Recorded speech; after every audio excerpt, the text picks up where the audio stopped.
Welcome to a fireside reading of The Time Machine by H.G. Wells, Chapter 6, The Sunset of Mankind. A queer thing I soon discovered about my little hosts, and that was their lack of interest.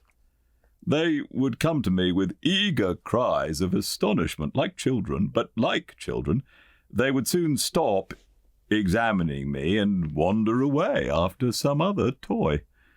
The dinner and my conversational beginnings ended, I noted for the first time that almost all those who had surrounded me at first were gone. It is odd, too, how speedily I came to disregard these little people. I went out through the portal into the sunlit world again as soon as my hunger was satisfied. I was continually meeting more of these men of the future, who would follow me a little distance, chatter and laugh about me, and, having smiled and gesticulated in a friendly way, leave me again to my own devices. The calm of evening was upon the world as I emerged from the great hall, and the scene was lit by the warm glow of the setting sun. At first things were very confusing. Everything was so entirely different from the world I had known, even the flowers. The big building I had left was situated on the slope of a broad river valley, but the Thames had shifted perhaps a mile from its present position. I resolved to mount to the summit of a crest, perhaps a mile and a half away, from which I could get a wider view of this, our planet, in the year 802,701. Hang on. 802,701 A.D. For that, I should explain, was the date the little dials of my machine recorded. As I walked, I was watching for every impression that could possibly help to explain the condition of ruinous splendor in which I found the world, for ruinous it was. A little way up the hill, for instance, was a great heap of granite, bound together by masses of aluminium, a vast labyrinth of precipitous walls and crumbled heaps, amidst which were thick heaps of very beautiful pagoda-like plants, nettles possibly, but wonderfully tinted with brown about the leaves and incapable of stinging. It was evidently the derelict remains of some vast structure, to what end built I could not determine. It was here that I was destined at a later date to have a very strange experience, the first intimation of a still stranger discovery, but of that I will speak in its proper place. Looking round with a sudden thought from a terrace on which I rested for a while, I realized that there were no small houses to be seen. Apparently the single house, and possibly even the household, had vanished. Here and there among the greenery were palace-like buildings, but the house and the cottage, which form such characteristic features of our own English landscape, had disappeared. Communism, said I to myself. And on the heels of that came another thought.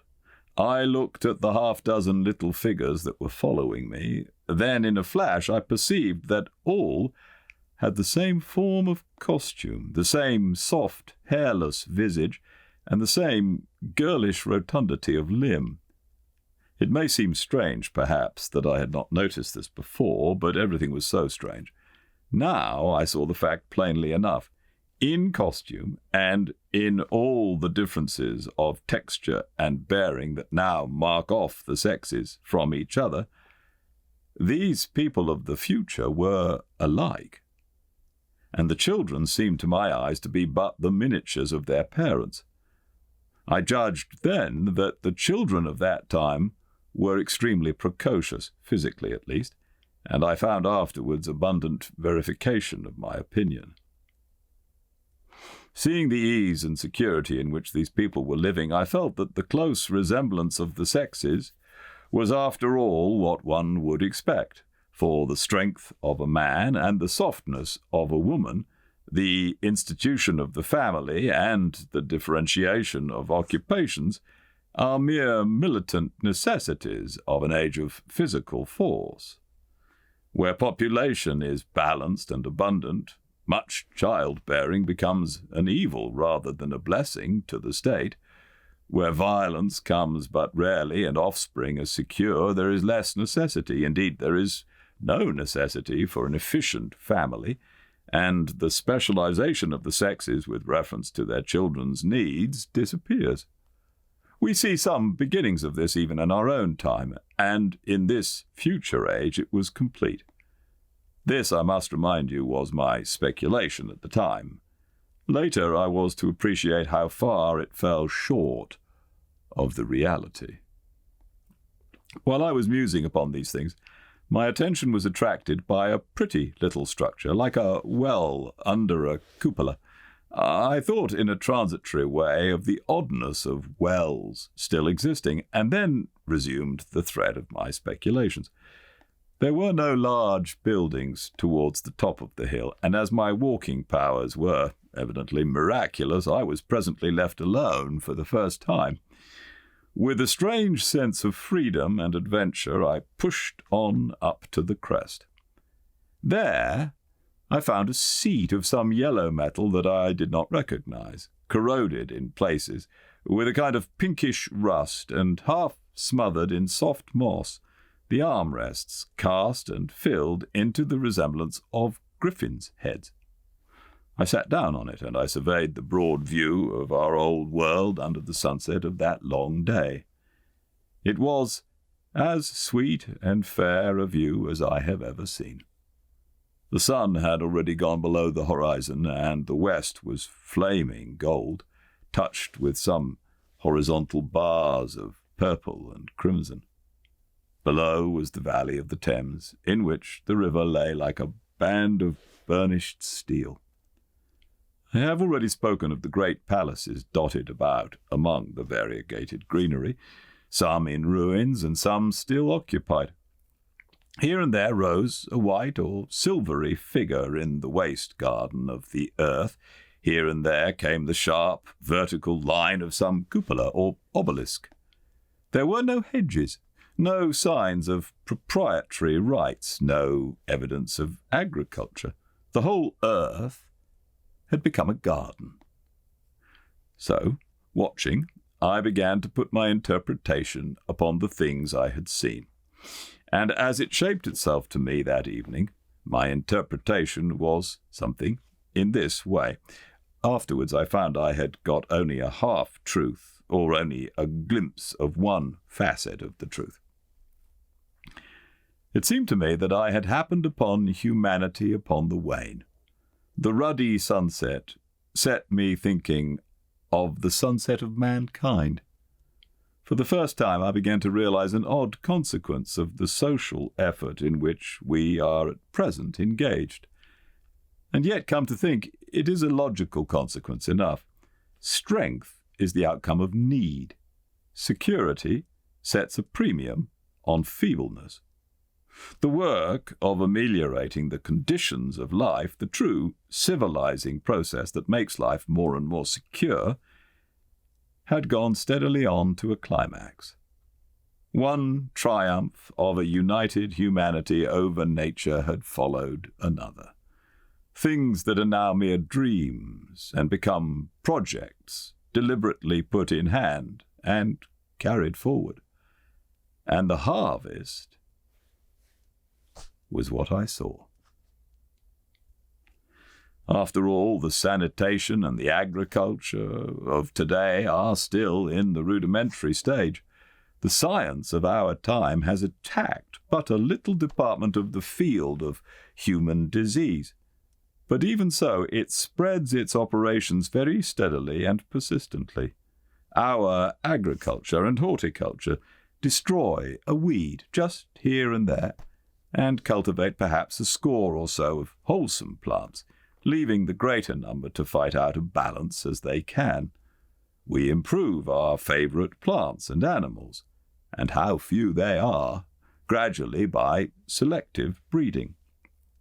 Now a new and better peach now a seedless grape, now a sweeter and larger flower, now a more convenient breed of cattle. We improve them gradually because our ideals are vague and tentative and our knowledge is very limited, because nature too is shy and slow in our clumsy hands. Some day all this will be better organized, and still better. That is the drift of the current, in spite of the eddies. The whole world will be intelligent, educated, and cooperating. Things will move faster and faster towards the subjugation of nature. In the end, wisely and carefully, we shall readjust the balance of animal and vegetable life to suit our human needs. This adjustment, I say, must have been done and done well, done, indeed, for all time, in the space of time across which my machine had leapt. The air was free from gnats, the earth from weeds or fungi. Everywhere were fruits and sweet and delightful flowers. Brilliant butterflies flew hither and thither. The ideal of preventative medicine was attained. Diseases had been stamped out. I saw no evidence of any contagious diseases during all my stay, and I shall have to tell you later that even the processes of putrefaction and decay had been profoundly affected by these changes. Social triumphs, too, had been effected. I saw mankind housed in splendid shelters, gloriously clothed, and yet, as yet, I had found them engaged in no toil. There were no signs of struggle, neither social nor economical struggle. The shop, the advertisement, traffic, all that commerce which constitutes the body of our world was gone. It was natural on that golden evening that I should jump at the idea of a social paradise. The difficulty of increasing population had been met, I guessed, and population had ceased to increase. But with this change in condition comes inevitably adaptations to the change. What, unless biological science is a mass of errors, is the cause of human intelligence and vigor? Hardship and freedom. Conditions under which the active, strong, and subtle survive, and the weaker go to the wall. Conditions that put a premium upon the loyal alliance of capable men, upon self-restraint, patience, and decision. And the institution of the family and the emotions that arise therein, the fierce jealousy, the tenderness for offspring, parental self-devotion, all found their justification and support in the imminent dangers of the young. Now, where are those imminent dangers? There is a sentiment arising, and it will grow, against connubial jealousy, against fierce maternity, against passion of all sorts. Unnecessary things now, and things that make us uncomfortable, savage survivals, discords in a refined and pleasant life. I thought of the physical slightness of the people, their lack of intelligence, and those big, abundant ruins, and it strengthened my belief in a perfect conquest of nature. For after the battle comes quiet.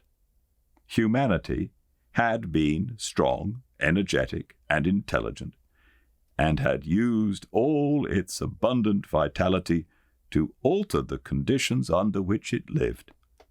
And now came the reaction of the altered conditions.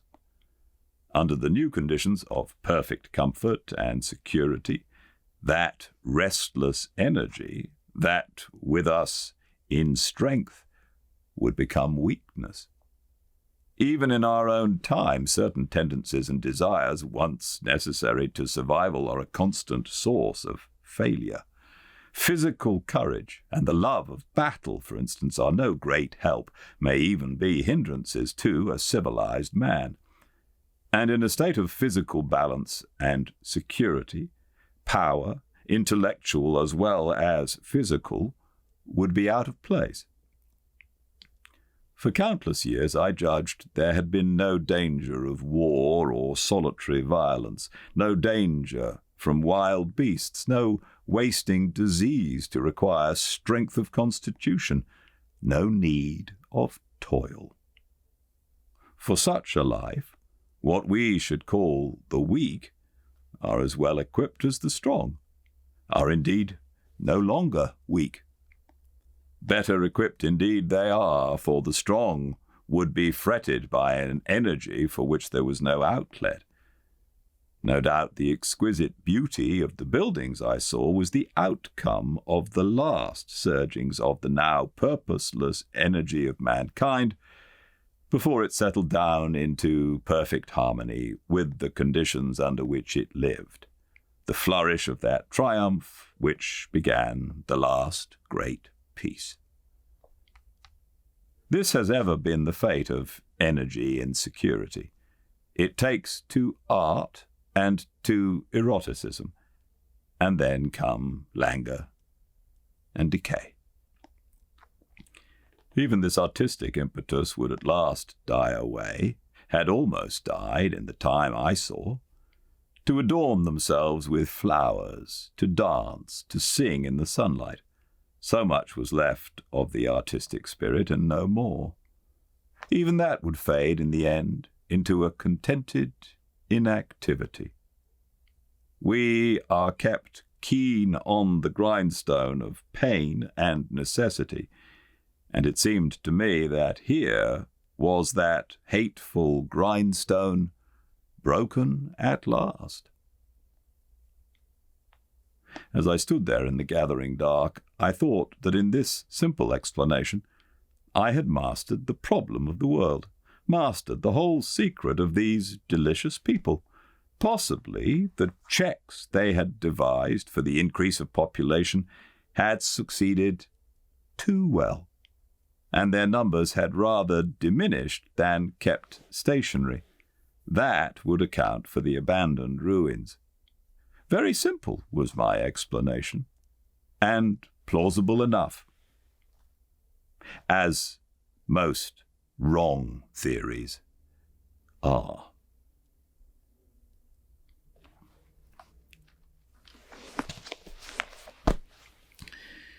Amazing. What a good book this is. Written over 100 years ago. Very interesting. And relevant perhaps today. Let's read more tomorrow, same time and place. I value your companionship very much. I hope to see you then at 5 Pacific at Fireside Reading on Instagram. Until then, everyone, do stay very, very well. Goodbye.